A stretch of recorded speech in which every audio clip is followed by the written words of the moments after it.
America Iran capital అయిన తెహరాన్పై రాకెట్లతో విరుచుకుపడింది.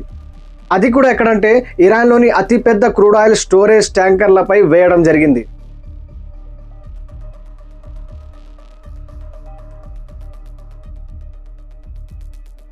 ఇక్కడ America విసిరిన రాకెట్ల వల్ల జరిగిన డ్యామేజ్ కొంచెమైతే ఆ రాకెట్ వెళ్ళి పడింది క్రూడ్ ఆయిల్ ట్యాంకర్ పైన కాబట్టిగా, అంటే పెట్రోల్ డీజిల్ ఇలాంటివి స్టోరేజ్ చేసిన ట్యాంకర్ పైన పడింది కాబట్టిగా అది ఒకదాని తర్వాత ఒకటి అన్ని పేలుకుంటూ పోయినాయి.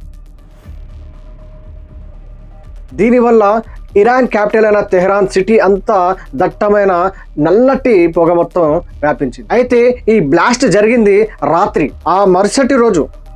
బ్లాస్ట్ జరిగిన మరుసటి రోజు తెహరాన్ ప్రజలందరూ లేచి చూడగా ఆకాశం అంతా నల్లటి పొగ వ్యాపించింది. అప్పటికి తెల్లారిపోయింది, కానీ ఆ నల్లటి పొగ ఏదైతే వ్యాపించిందో సిటీ అంతా, దానివల్ల ఇంకా సిటీ చీకట్లోనే ఉండిపోయింది. ఇరాన్ హెల్త్ అథారిటీ వాళ్ళు డిక్లేర్ చేయడం జరిగింది, పనుంటే మాత్రమే బయటికి రండి, మాస్క్ పెట్టుకుని బయటికి రండి అని డిక్లేర్ చేయడం జరిగింది. ఇరాన్ జనాభా 9 కోట్లయితే దగ్గర 1 కోటి మంది ఆ తెహరాన్ సిటీలోనే ఉంటున్నారు. అయితే ఇక్కడ అమెరికా, ఇజ్రాయెల్, ఇరాన్ మధ్య యుద్ధం స్టార్ట్ అయ్యి సుమారుగా 10 రోజులు అవుతుంది. ఇన్ని రోజుల తర్వాత అమెరికా ఇరాన్లోని ఆ క్రూడ్ ఆయిల్ ట్యాంకర్ల పైన రాకెట్ విసరడానికి గల కారణం ఏమైనా ఉందా అంటే ఖచ్చితంగా కారణం ఉంది. రీజన్ ఏమిటంటే ఇన్ని రోజుల నుంచి ఇజ్రాయెల్ మరియు అమెరికా ఇరాన్ పై యుద్ధం చేస్తున్నప్పటికీ, మరియు ఇరాన్ చుట్టుపక్కల ఉన్న కంట్రీస్ ఏవి ఇరాన్కి సపోర్ట్ చేయనప్పటికీ ఇరాన్ ఇంత స్ట్రాంగ్గా ఉండడానికి రీజన్ ఏమిటి అని అమెరికా ఆలోచించింది. ఇరాన్ ఇంత స్ట్రాంగ్గా ఉండడానికి రీజన్ ఏమిటంటే వాళ్ళ దగ్గర దొరుకుతున్న క్రూడ్ ఆయిల్, అంటే పెట్రోల్ డీజిల్ ఆయిల్స్. అందుకోసమే అమెరికా ఇరాన్ని ఫైనాన్షియల్గా అంటే ఎకనామికల్గా డ్యామేజ్ చేయడానికి ఇరాన్లోని క్రూడ్ ఆయిల్ ట్యాంకర్ల పైన రాకెట్లు విసరడం జరిగింది. ఇంత చేసిన తర్వాత కూడా ఇరాన్ ఏమైనా తగ్గుతుందా అంటే ఏమాత్రం తగ్గడం లేదు.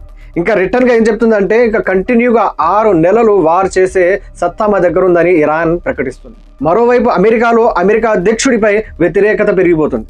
ఎటువంటి సంబంధం లేని ఇరాన్ మరియు ఇజ్రాయెల్ వార్ మధ్యలోకి మీరెందుకు వెళ్తున్నారని అమెరికాలో ఎన్నో ప్రొటెస్టులు జరుగుతాయి. ఇంత విధ్వంసాన్ని సృష్టిస్తుంది, ఎంతో మంది అమాయకుల్ని చంపేస్తుంది అమెరికా. దీని గురించి ఒక యుఎస్ రిపోర్టర్ ఆ యుఎస్ అధ్యక్షుడిని అడగగా అతను ఏమని సమాధానం ఇచ్చాడంటే,